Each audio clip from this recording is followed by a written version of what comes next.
coming. We have some important topics tonight to discuss and to become educated on, because some good things are coming to West Boca and we need to all get on the same page. So before I start with our program, I would like to introduce some of our guests tonight. We have Commissioner Mac Bernard tonight. Thank you for coming, Commissioner. And if you want to speak, just let us know. We'll unmute you. Mike Pratt is here tonight. Mike, thank you for coming. Tracy Adams, Chief Adams, Palm Beach County Fire Rescue is here tonight. Thank you for joining us. Karen Brill, Palm Beach County School Board.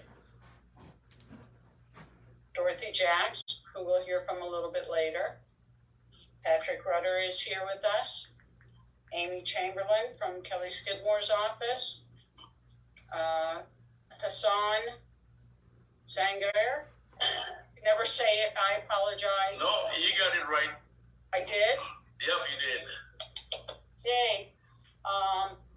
And did Kelly sign in yet? I don't know. She's be here real soon. She's not here yet. Okay, that's fine. That's fine. That's her. There you go. And here she is. Representative Skidmore just joined us. So, Captain Moss, do you want to give us an update? Anything that we need to know? Sure. Just a good evening, everyone. David Moss from the Palm Beach County Sheriff's Office. Quick update on crime in West Boca. Some of the statistics. Pretty much seeing what we have for the year so far. So year to date, residential burglaries are pretty much remaining even, a little bit up. Our vehicle burglaries are our biggest issue when they have increased from last year. So year to date, they're up almost double. Our stolen vehicles, which were prevalent last year, are actually down this year. So that's a crime update. What we're getting ready for, obviously, hopefully everyone is, but we are for tomorrow, is back to school in West Boca and for the whole county. Most districts have initiated a back to school traffic safety initiative. It usually goes for about 2 to 4 weeks. We put a lot of extra enforcement officers out on the street to protect the kids. We educate the public. We will issue citations if need be. And we put out a bunch of traffic public safety announcements as far as what the laws are, just reminders for school buses and, how to conduct your traffic activities in school zones in reference to cell phones, dropping off kids and stuff like that. So thank you for your time, and that's all I have. Sure. Thank you, Captain Moss. Before I move on, I forgot to recognize Neil Schiller, who's on our board as well, and he's here tonight. Chief Adams, thank you for joining us. Do you want to give us an update? What's going on? Jerry, I'm also here. Jeanette Consion. Oh, Jeanette's here. Thank you, Jeanette. I apologize. I don't have my glasses on, so I can't see too well. Chief Adams, is she muted? Tracy Adams? Yeah. Do you want to unmute her so she can speak?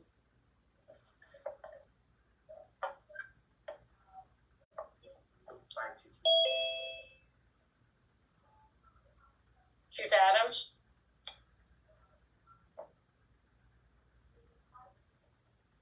Okay, we will move on. And oh, can you hear me now? Yep. Now I can hear you. Hi. All right. Thank you. It just prompted me to unmute. So, sorry, I'm new to Zoom. We use different formats in some of our different other meetings that we have. But thank you for having me this evening. My name is Tracy Adams, one of the district chiefs with Palm Beach County Rescue. Can you see me or no? Am I on audio only? Audio only. Okay, audio only. Okay. I'm not sure if everybody's aware, but our fire chief, Chief Duran, was selected by Virginia Baker to be one of the county assistant county administrators. And so with that in mind, our second in command, Chief Kennedy, assistant chief, was selected to be our new fire chief, and he's been doing a phenomenal job. He's been on the department. He's got 26 years in the fire department, and we're very blessed to have him. I have some great news. We just got our ISO rating, and we are now an ISO Class 1 department, which is huge. We worked really hard to get that. ISO is the Insurance Services Organization, and we had to go through a series of testing to get this rating. In 2011, we were a 4, 2019, we were a 3, and now 2022, we're a Class 1. So that number 1 gold standard stands for our dispatch capabilities, our deployment, our water supply, and our community risk reduction. Out of 40,000 departments, there's only 388 of them that have that Class 1. We had to perform and show that we have good adequate water supply, even in rural areas with relay pumping and water shuttling and using dump tanks. We improved our hydrant inspection process as well. We added 8 extra spare fleet to our apparatus. Sorry, I have an echo, so if I sound weird, it's because the echo. We have 8 apparatus that at any given moment, when one of our frontline apparatus goes out, it is 95% ready to go, and we could be right in order with one of our spares. We have increased our inspection rate from only 1,900 2 years ago to nearly 10,000 now. 10,000 businesses and commercial areas being having PIPs done, which is our inspections, which will improve fire safety as well.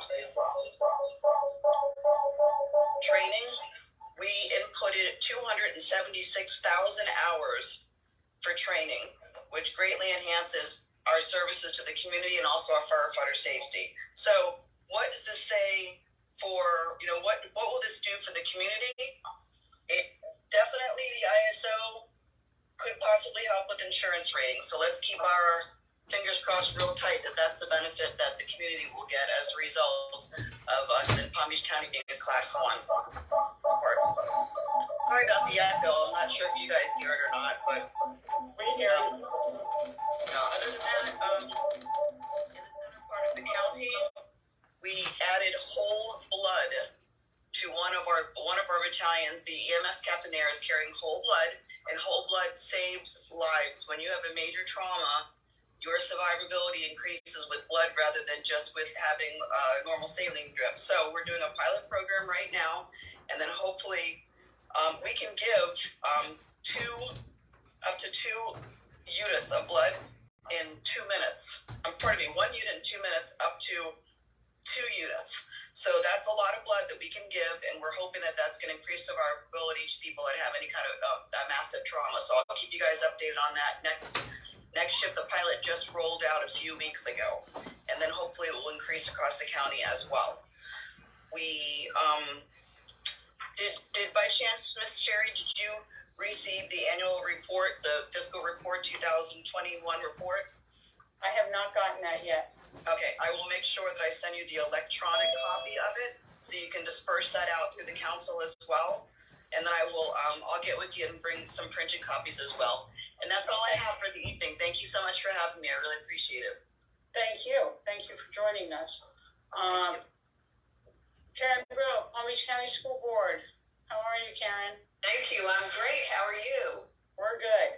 Okay, so I just wanted to say, as you just heard, that we are back in motion. School's back in session tomorrow. Hard to believe. And we've been very busy this summer. We've been putting in some new security measures in our schools. But I just want to say to everybody, please be careful. Our buses hit the streets tomorrow filled with precious cargo. It's hard to believe. I feel like the summer just started. But yes, we're back in session. It's going to be a great year. As you probably have heard, we were rated A again. There were no school grades for 2 years, and we did receive an A grade. We are one of 14 districts in the state. There are 67 school districts in Florida. We're one of 14 with an A rating, and one of only 2 of the largest urban districts to have an A rating. So I'm very proud of everybody, and here's to our best school year ever. Thank you. Thank you. Commissioner Bernard, do you Good afternoon, everybody. My name is Mac Bernard, County Commissioner for District 7. I am so glad that I get to, school starts tomorrow, so those kids can leave my house. So thank you very much, Karen, because they'll be able to leave and not give me any troubles. But so I'm here to discuss the commission. The Palm Beach County Commission voted for a $200 million housing bond that will be on the ballot this November. And we're facing in Palm Beach County a housing crisis where there's lack of supply, the increase in rent, and of course you have interest rate increases and also inflation. So that's caused us to have a housing crisis in Palm Beach County. So what the County Commission did was the voters will get the chance to vote this November for a $200 million bond. And the goals are simple, which is to build 20,000 new units in Palm Beach County to address the lack of capacity. Also, 100% of those housing units will be for working families. And then finally, what's going to be the cost for a resident? That's about 36 cents a month, which totals to be about $4.36 a year per value of $100,000. We have our property appraiser who's on the Zoom call, and also Patrick Rudder will get a chance to speak more about workforce housing in Palm Beach County. But what we're trying to do, which is to keep the service economy, the workforce in the community, so restaurants and shops have workers to protect everyone's quality of life. And these homes will be targeted to those who keep them safe, our police officers, fire rescue, and also people who provide needed services, our teachers who desperately need housing in Palm Beach County. And so what we're trying to do is really, we have a crisis in Palm Beach County, and the commission took action, which is to have the voters vote on this housing bond, so that way we can address it. And this is a solution that we all can solve in Palm Beach County. So thanks for having me, Sherry. Thank you. And I think that when we spoke earlier, we said that we would get more in depth on this subject in the next couple months, so that you can come back and give us more information and educate us so we can get out there and vote. Thank you very much. We look forward to it. Thank you. Next, we have two candidates. We have Kelly Skidmore here and Hassan. Right? You're still here? Yes. So we'll give you a couple minutes each to speak. And I think what most people are asking is, what have you done for West Boca lately? So, Representative Skidmore, do you want to go first? Do we need to unmute Representative Skidmore?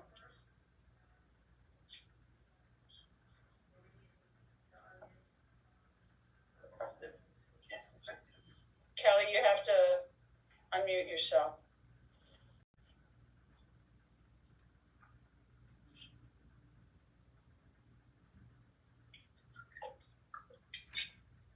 Okay, There you go. sorry about that. Thank you so much. Thank you, West Boca Community Council, and thank you, Sherry and Ellen.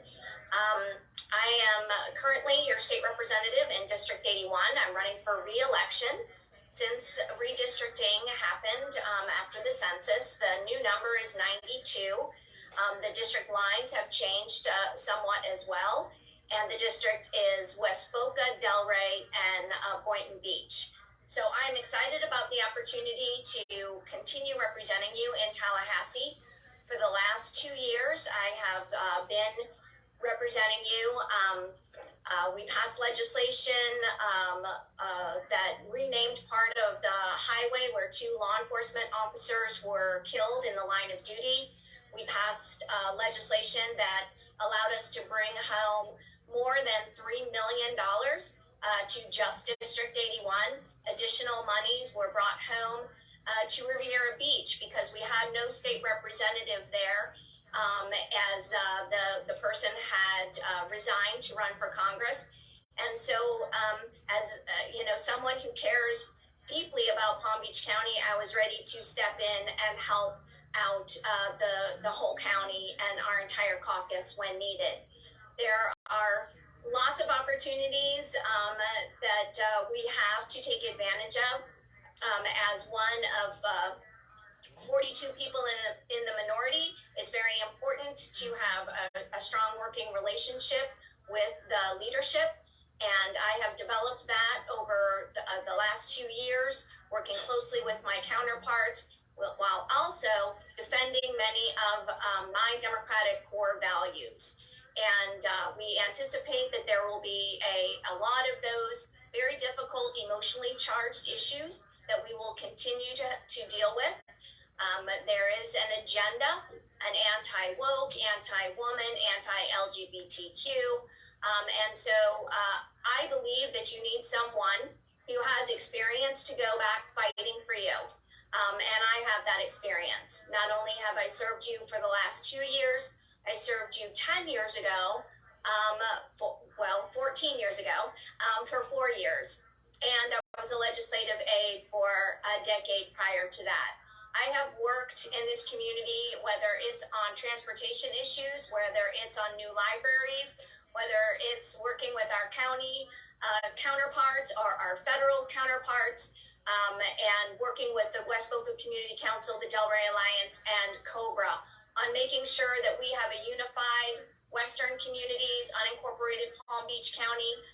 There are growth issues, traffic issues that we need to work in partnership on. And I really seriously believe that you need someone who has been doing this for some period of time, knows what to do, knows how to get it done, and has proven that I'm capable. I hope that you will remember Kelly Skidmore for District 92. You can, if you haven't already requested a vote by mail, you still can. Early voting starts on the 13th, and the primary is on August 23rd. I hope to earn your vote, and I hope you will consider returning me to Tallahassee to continue working for you in District 92. Thank you so much. Thank you, Representative Skidmore. Hassan? Yep. How are you? One thing, early voting already started yesterday, August 8th. My name is Hassan Jahangir. I'm a candidate for Florida House District 92. This is a brand new district. After the redistricting, this is a brand new district. There is no incumbent or anybody this district. I thank Kelly Skidmore for her service to our community, but it's the time for a change.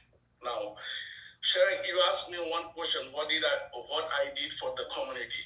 I have a business in Boca in Western community for last 30 years. And then I've been encountering with the community leaders and everyday people every single day, day in, day out. I talk with them, I listen to them, and I hear them. What they need. Number one is they need their home insurance. Their home insurance is skyrocketing. None of our elected officials knew that is coming to us. So I'm a fresh blood. I'm not here to get a living out of this position. I'm doing for the community service. And then our affordable housing. Thank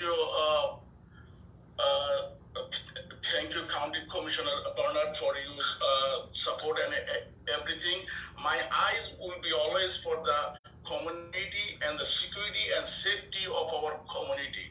Gun control. We have to keep the assault weapons out of the anybody under 21 years of age. And also, I have one more thing to add with that. Every 5 years has to be a mental evaluation, whoever is the gun owner. And then also when they buy the ammo, I have to make sure we put a limit on the ammo purchase, because of, if you see, every one of those gun violence, they bought so many ammos so that they can just use it in the machine gun and keep firing hundreds of them at one time. So what I'm going to propose in my day one, that's when you buy the ammo, more than you're supposed to, we'll keep a limit, more than you're supposed to, the dealer has to notify the authority. That is something going on in here. And I'm brand new with a fresh blood, with a fresh idea. 60% of our community members are the seniors. Everybody is neglecting them, but I'm there with them every single time. The most important thing is that I hit the door on almost more than 50% in your Boca area community where I can get in, because the most of them are the gated community. So all of those people knows me, and then with my business plus my personal appearance in front of their door, so they know I'm there to serve them. And so please remember me, give me an opportunity, and I promise I will not disappoint you or any other community in my district. And my name is Hassan Jahangir. Please vote for me. Early vote already started, and general election for the primary is in August 23rd. Hassan Jahangir, candidate for House District 92. Thank you for having me. Thank you for coming. We appreciate it. Next, if you want to unmute Patrick Rudder. Patrick, thank you for being patient. Not a problem, and good evening, everybody. Thank you for having me. And if you want to let me do share screen really quickly, I've got a few slides I will run through, and I will keep it on point and move pretty quickly. Patrick Rudder. You need to request.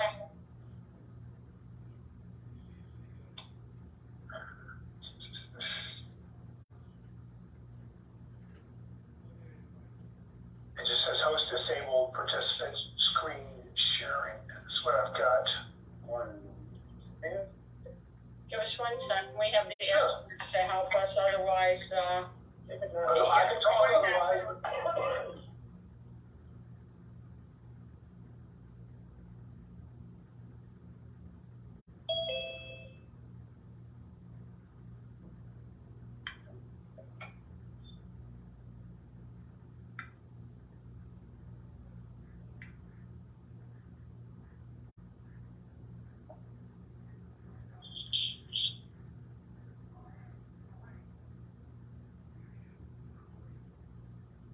A lot of hocus pocus going on. There we go. Let's see.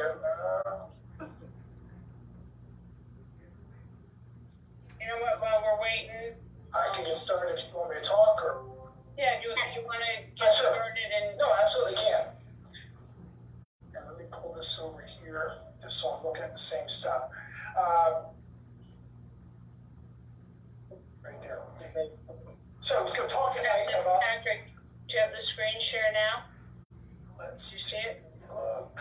Looks like a winner. Good job. All right, tech support comes through. Is it showing? Yeah. All right, look at that. Things we've all learned the past 3 years or so, right? Yep. Like it or not. Exactly. Drag us into the 21st century. We're talking tonight about, really quickly, about our county's workforce housing program, which, to start with, applies only in unincorporated Palm Beach County, just to be clear.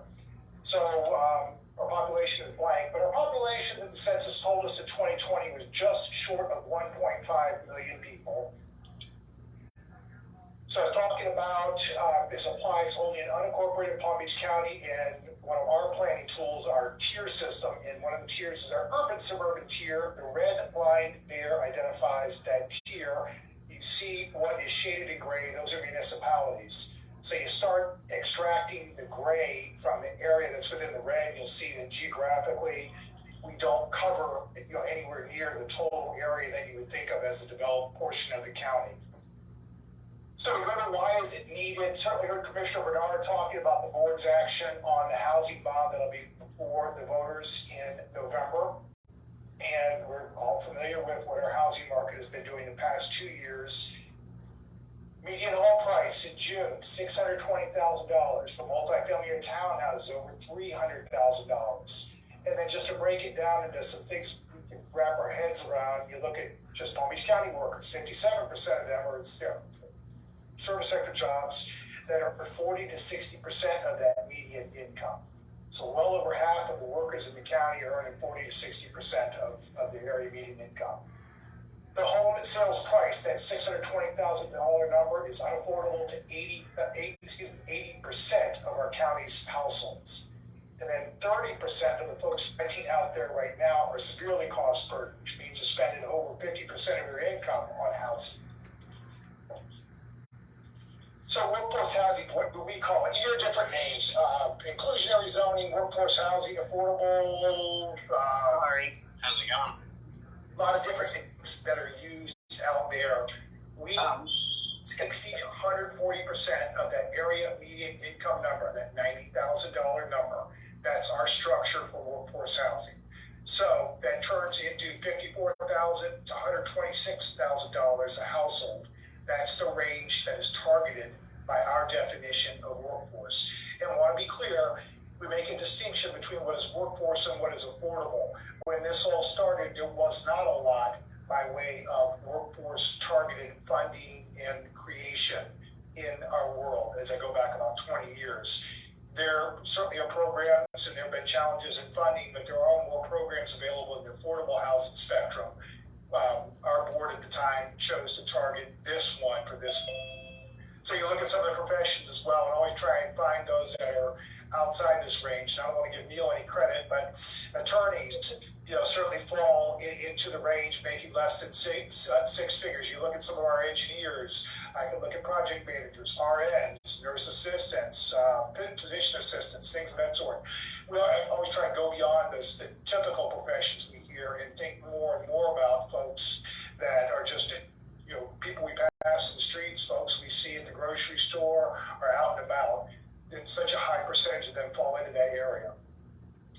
So our history with our workforce housing program, our board adopted it back in 2006. It was put in place. You'll recognize 2006 is about 1 year before the world crashed around us, starting in 2007. So at the bottom time in 2010, we made a number of revisions to the program, in part recognizing the challenges that were out there in the world economically in the market at the time. But we also worked some things as well on housing prices and all that we feel strengthened it. I really want to point out that it showed a good bit of strong will by our board at the time to keep this in place. It would have been pretty easy to walk away from a program like this in the depths of the recession that we all endured. But our board kept it in place, which I think is starting to pay off now. So we come to 2019, we revised the program again, really trying to take feedback we've gotten from developers, from the users of the program, also in the workforce world, the workforce builders, and understanding what folks need out there. So we've done a lot in trying to incentivize single family for sale, building on site. Bonus densities, that is always the first thing that we hear anybody who does a program like that. We've greatly expanded the bonus density programs that we have, created pathways to get a lot more by way of units in a more streamlined fashion through the program. We increased the in lieu fee amount, notwithstanding some of the things we've heard about the existence of it in and of itself. We made changes to it on the pricing level and modernized it so that it changes and moves every year. And then last, we added a new exchange builder option, which in all my time working on this program, this was really the first time that the workforce builder and the market rate builder really worked together well. They came up with this idea, which I'll talk about a little bit more in a second. And then last but not least, just want to point out, we have always done pro forma modeling for our program in anticipation of any potential legal challenges, or just to display that the program, which does have a requirement as part of it, also has the benefits, and the benefits outweigh those requirements. So we ensure that the return rates for whether it's single family for sale or on multifamily, the capitalization rates, those rates are still there, and it will not run a project into the ground and force it to go to the red. So our program starts with a project that's 10 or more units. It is mandatory for them to be included. And then you get the density bonus program that on a voluntary basis for doing more work. We have a number of options. I could spend probably hours trying to talk it through, because unfortunately the program's about 20 pages in our code. But we have a bunch of different options, a limited and a full incentive option, where you can utilize utilize it to different degrees and receive benefits to different degrees. The required percentage, there is no flat percentage that goes along with it. It's something of a mathematical equation, figuring out the number. Generally speaking, we range, I hate to throw you a big range like this, but it can be as low as 2.5% of a project, and we can get up to 20% or more. It depends on so many other factors. I would say, on average, the median type project coming through the system is going to come in at 7, 8, 9%-ish of their total number of units are going to be required to be workforce. So disposition, you can build the units on site, you can construct them off site, you can take part in this exchange program, you can do the in lieu fee, purchase other units and donate them, or donate land. It was a big thing for us initially in 2006 and through the years to create as many options as possible so a developer could access and do and meet their requirements in as many different ways as possible. So there are deed restrictions on it. So on for sale units, you have a 15-year deed restriction, which is recurring, meaning you buy one of the for sale units when they become available, you have a 15-year deed restriction. You sell it to the next person before the 15 years is over, that clock starts again, and it keeps going that way. Big point in our program, and we're hearing it a lot more in the housing world, is keeping units, once you get them created, keeping them in the pipeline, keeping them in the system, not losing them 10, 15 years out and having to do this all over again. And then on rentals, the projects are deed restricted for 30 years. So the way our prices shake out, for sale units range anywhere from $189,000 to right around $350,000 monthly rents, and this represents a very, very wide range of size of units and incomes. But the lowest at a studio would be around $966, going up to the highest incomes in a 4-bedroom unit, which we don't see a lot of, but that would get up to $3,700. So bonus density determination, again, this is the biggest ask. This is one of the most utilized provision that's out there. It's up to 50% of bonus density. We have a very streamlined process to access it and go above that. We use a point system. We look at compatibility, and that might be something that you would want to think about as you see and hear about new projects coming into an area where neighbors might be concerned about having buildings of certain heights or certain densities, different types of uses potentially. That sort of compatibility is taken into account. And then last but not least, that specific ask would be part of the overall request that would go to the board. So the board would have that in front of them to contemplate that bonus density of above 50%. So there are guardrails out there. We did our best to make it user-friendly and functional, but also recognizing there are points in time with the benefits offered that need that higher level review, that need the board approval.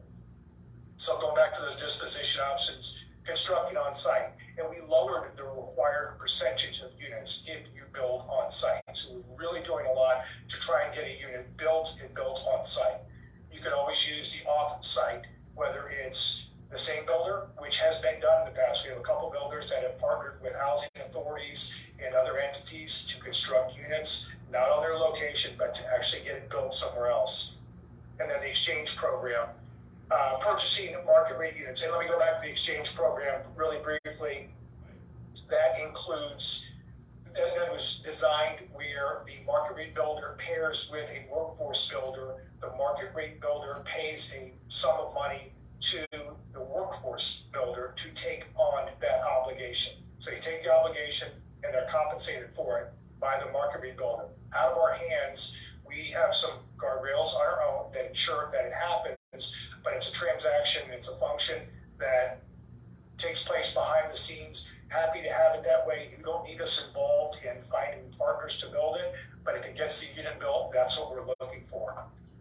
Always had an option to purchase another market rate unit. You can donate land and then that in lieu fee. So we're up to $126,000 if you're constructing single family and you're choosing to utilize the in lieu. You just want to buy out and write a check. That check is $126,000 a unit, $105,000 for townhomes, and then $80,000 for multifamily. We haven't had any multifamily every apartment complex we've had has taken their obligation on site.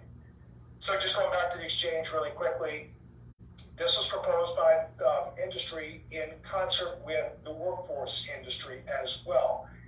I think it's worked really well. It's been on the books for about 3 years now. We've got a couple examples of it.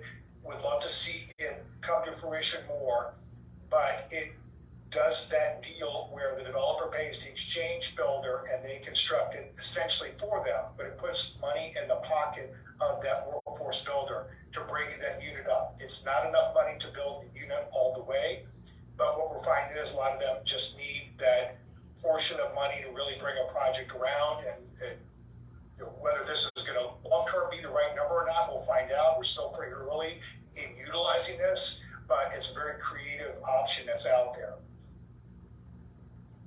So overall program has obligated close to 3,000 units. With all the projects that we've had since 2006, there have been close to 3,000 units that are required to be built. We're close to 1,000 rental units that are out there right now or being leased. 1,000 units that are out there that weren't there before. And we've got 319 for sale units. A great number of those have been built and are occupied, but that 319 represents those that are built or under development. Then you got another 1,300 or so that are not built. And it's worth mentioning as well that the units in our workforce program, they flow with the market rate project. So there's a market rate approval and not come in for their building permits, we're not going to get our workforce units because the market rate project wasn't built. When it comes along, there are timing mechanisms where they have to bring the workforce units along. So there's something of a lag. You might say, generally zoning approval comes through, it might be a couple of years before that shovel gets in the ground, sometimes longer, sometimes shorter. But that 1,300 units is out there, it's still obligated. And then the in lieu option, there have been 307 units that have been built out with it. So then just a couple down in your neck of the woods, the Johns West project, so just due west of the Boca Golf Course project, that had 26 units obligated. They will be utilizing the exchange program. So we're going to find a partner to build the units off site and compensate that workforce builder for it. And then Boca View has 17 rental units. Those are provided on site. So another thing that we utilize to create units through our comprehensive plan amendments, where someone is looking for a density, I'll just go back to the Boca Golf Course, that had no density assigned with it. They came through and were seeking a density, I think it was 3 units to the acre across the board. We recommend to the board, it's not etched in the code, but it's a recommendation we make consistently, to set aside a higher percentage of units as workforce. So 10% if it's a single family project, 20% if it's a townhouse project, and 25% for multifamily. So the Uptown Boca project, for instance, we put 25% requirement. We have 114 on-site rentals. The Boca Golf Course turned into 80 exchange rental units. And then we have the ITIG and the Hydro West, the swap, for lack of a better term, that'll be coming before the board. They're proposing as part of it 277 units. So it's not just the program proper. There are other mechanisms and other requests of the board, but most notably through the comprehensive planning process, where we would make these requirements known. And then in the Ag Reserve, the board will be contemplating in the end of the month for adopting potentially a new essential housing category that could allow up to 8 units to the acre. In that, we would require, and the numbers actually changed a little bit, it would be 35% workforce on site. And there's some locational criteria that goes along with it. So that would be the first obligated workforce in the Ag Reserve, and we will, and our board will hear that at the end of the month again.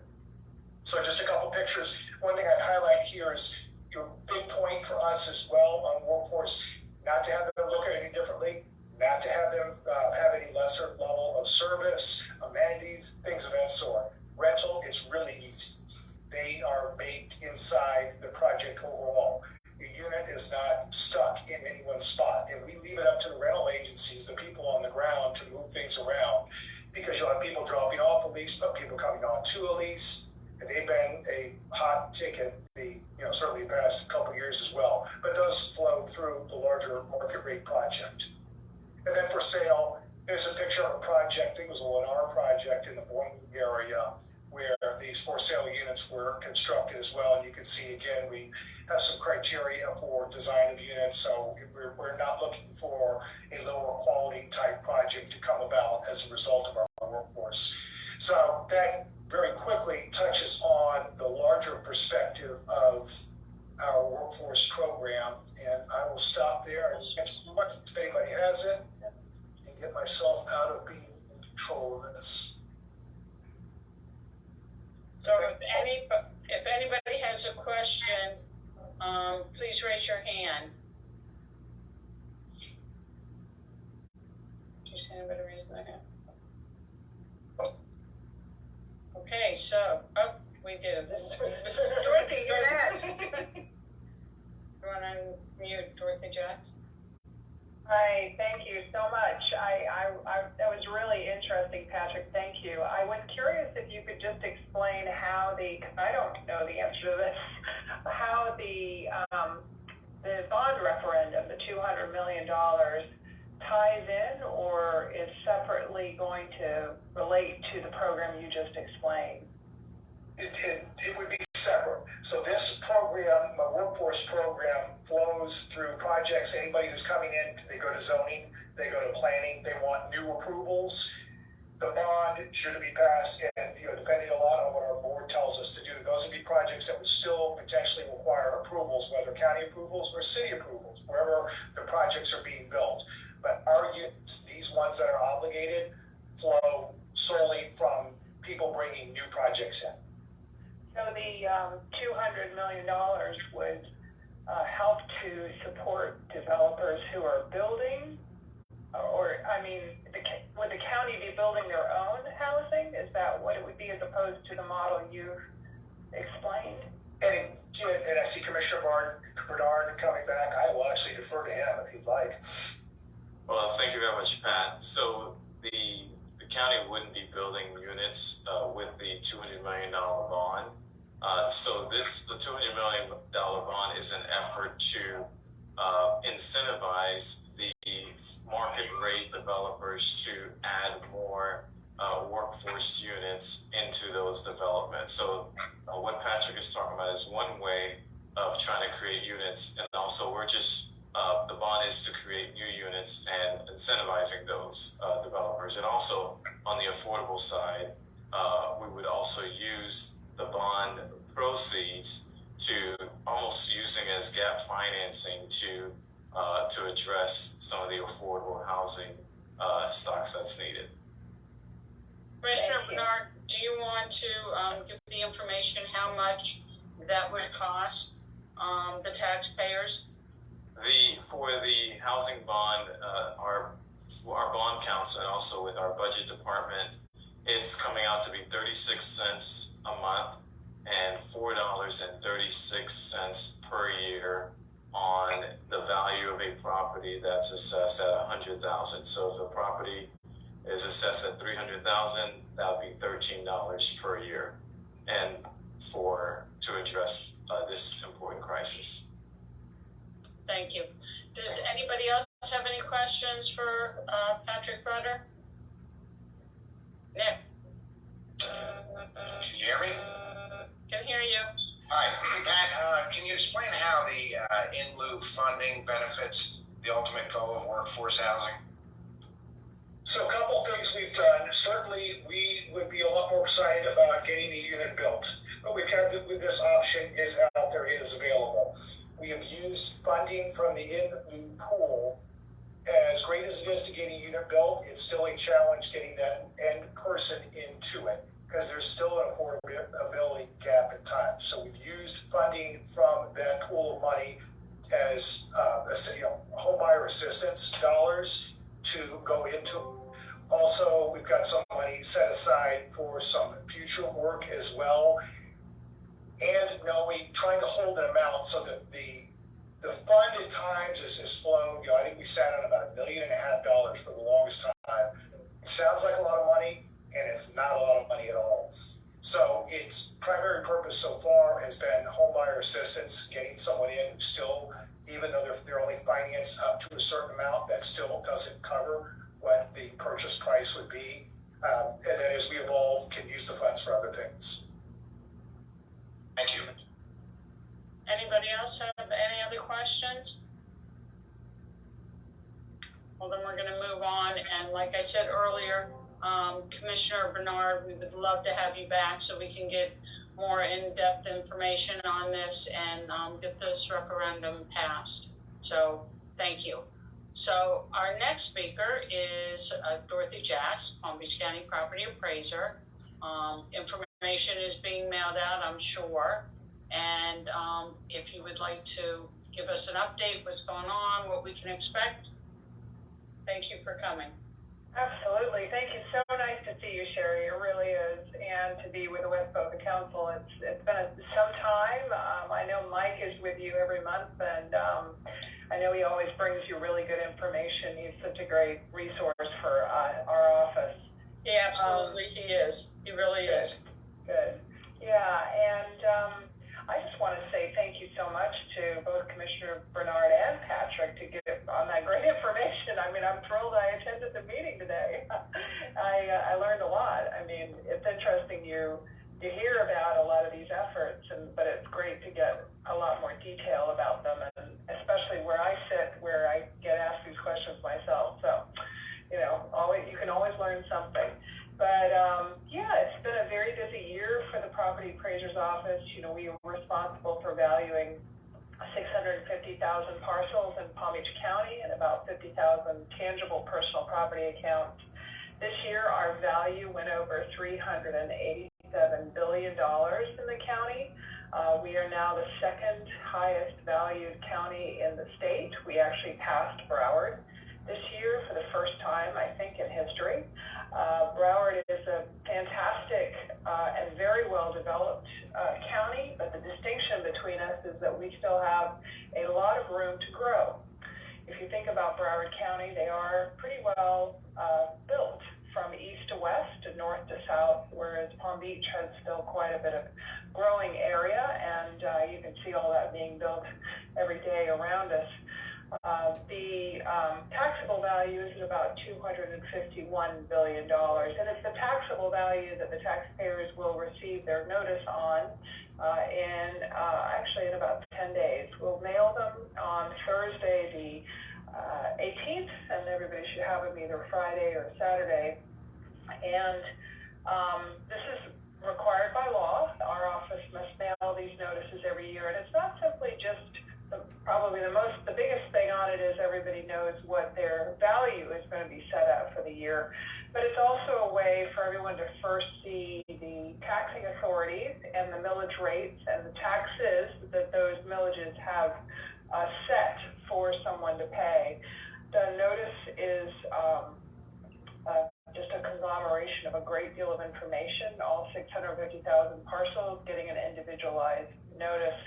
The most important thing I think to know about the notice is that if you have an objection to the value of your property, you have 25 days from the date it was mailed to file a petition with the Value Adjustment Board. A separate entity from my office. They are overseen by the clerk of the courts.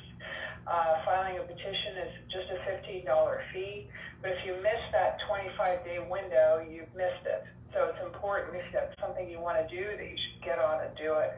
Also, call our office if you have concerns about the value that we set. We are more than happy to review with you the data that got us to your value. We're not doing this. It's not the old dartboard. It's a great deal of very complicated and complex calculation that occur. A lot of data is looked at in order to arrive at everyone's value. And so, we're happy to share that with you. That's part of our job. The other important thing is the notice has multiple columns. In fact, I brought one home with me. I'm just going to hold it up. I hope, you can see it beautifully. The green column, which is, you can see where the green column is the one that really tells you how much your taxes will probably be.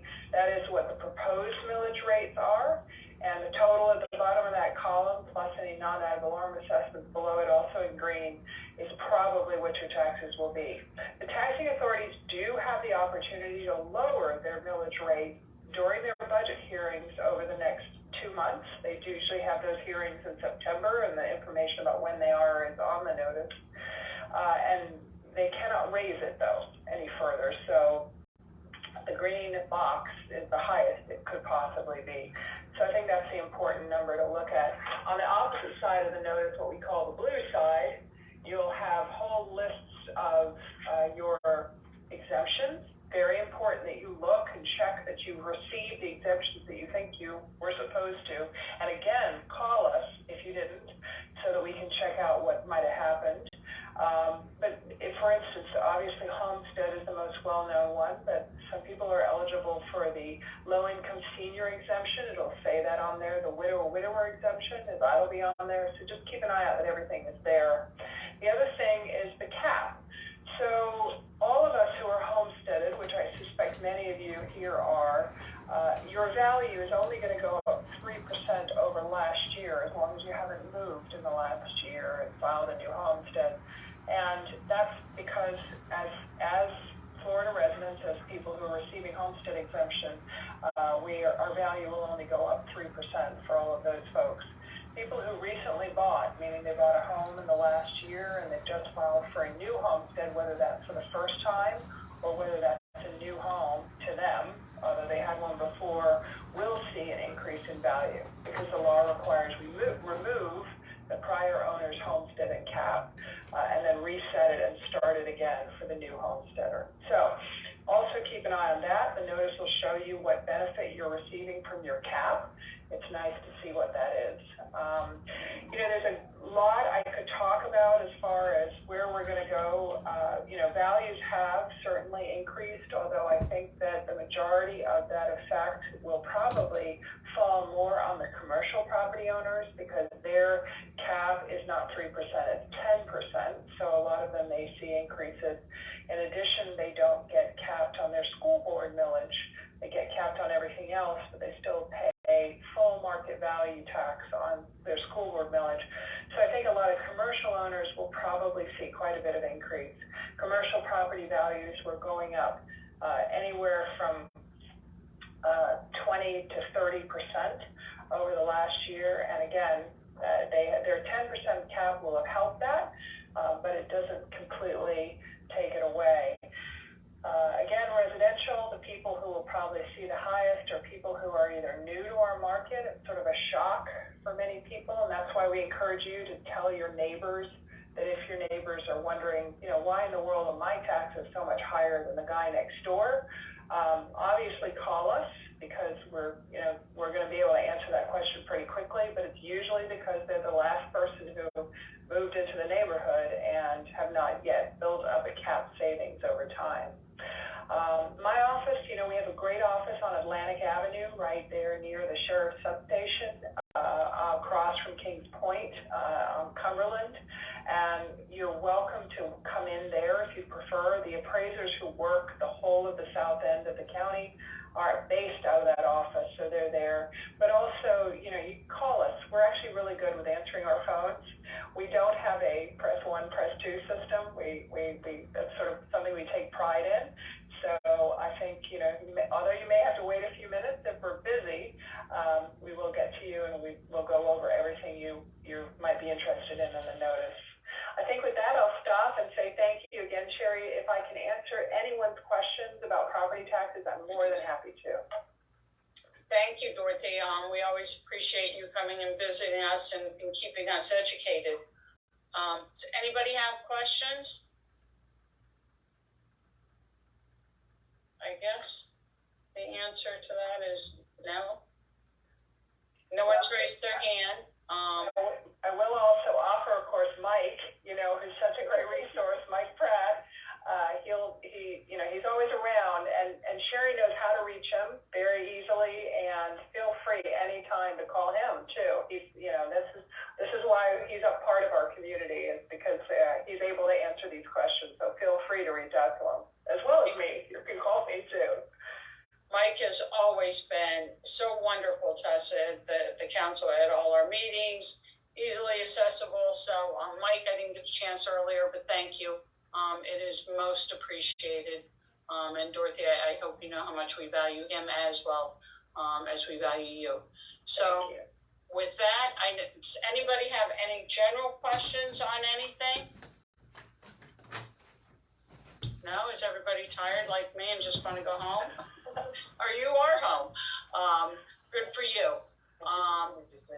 Yeah, thank you for coming to Zoom. Obviously, this month we did have to change it back to Zoom because the library is being used for early voting. Next month, our meeting's on the 13th. We will be back in the library.